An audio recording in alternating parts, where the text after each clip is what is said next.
बिस्मिल्लाहिर्रहमानिर्रहीम। सरवर कायनात सल्लल्लाहु अलैहि वसल्लम बीमार हुए। बीबी फातिमातुल ज़हरा अलैहिस्सलाम सरकार दो आलम सल्लम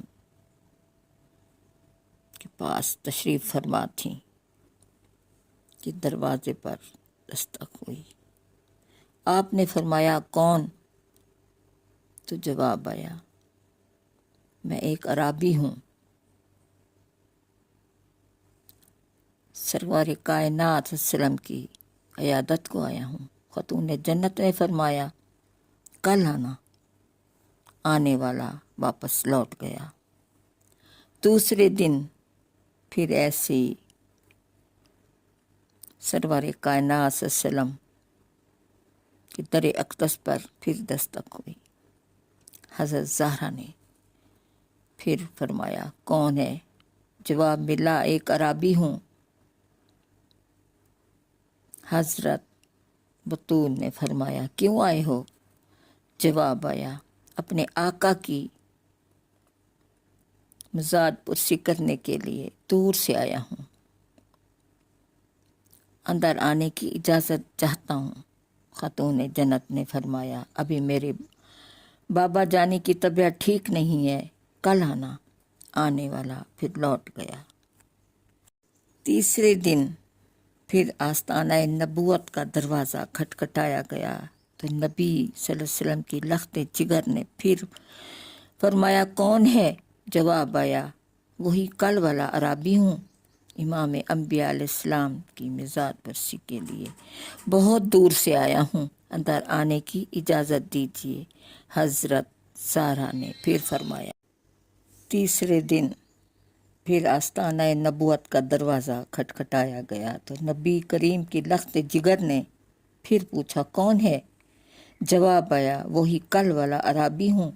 इमामुल अंबिया अलैहिस्सलाम की मिज़ाद पुरसी के लिए बहुत दूर से आया हूँ, अंदर आने की इजाज़त दीजिए। हज़रत ज़हरा ने फरमाया कल आना। दरवाज़ा फिर हिलाया गया। सैयदुल मुरसलीन सल्लम ने चश्मे रहमत खोली और फरमाया दरवाज़े पर कौन है? आज की अब्बा जान कोई अराबी है। आज 3 दिन हो गए हैं, हर रोज़ आपकी अयादत को आता है, मगर मैं नासाजी की वजह से इसे अंदर नहीं आने देती, आने की इजाज़त नहीं देती। कमली वाले की आंखों से आंसू जारी हो गए। बेटी को सीने से लगाया और फरमाया बेटी ये अराबी नहीं है, ये वो फरिश्ता है जो बाप को बेटे से, माँ को बेटी से और भाई को भाई से जुदा करता है, और ये वो इज़राइल है जो तुम्हारे बाबा की रूह अक़दस कब्ज़ करने के लिए आज तुम्हें यतीम बनाने के लिए आया है। ऐ मेरे इसे आस्ताना नबूवत और तुम्हारे पर्दे का ख्याल है, इसलिए ये 3 दिन से अंदर आने की इजाज़त तलब कर रहा है, वरना इसने आज तक किसी से इजाज़त तलब नहीं की।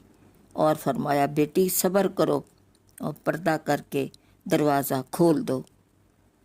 ये सुनकर सैयदा तो जहान की आंखों में आंसू जारी हो गए। और होते भी क्यों ना, आज ये कौनैन की शहज़ादी, जन्नत की औरतों की सरदार अपने बाप की शफ़क़त से महरूम होकर यतीम हो रही थी। इमामुल अंबिया सल्लम ने विसाल पाक के बाद जब तक सैयदा दो आलम जिंदा रहीं, किसी ने भी इनको हंसते नहीं देखा, बल्कि तमाम दिन व सारी सारी रात आंखों से आंसू जारी रहते थे, इसलिए कि रहीम व करीम बाप की जुदाई बर्दाश्त नहीं थी। हज़रत अली के कदमों पर गिरकर रोती और कभी शहजादों को गोद में लेकर आहें भरती, और जब ये नूर चश्मे मुस्तफ़ा सल्लल्लाहु अलैहि वसल्लम रोती तो आश्क़ के फरिश्ते भी इनके साथ रोते। जन्नत के गुलमां रोते, फिरदौस की हूरें रोती, ज़मीन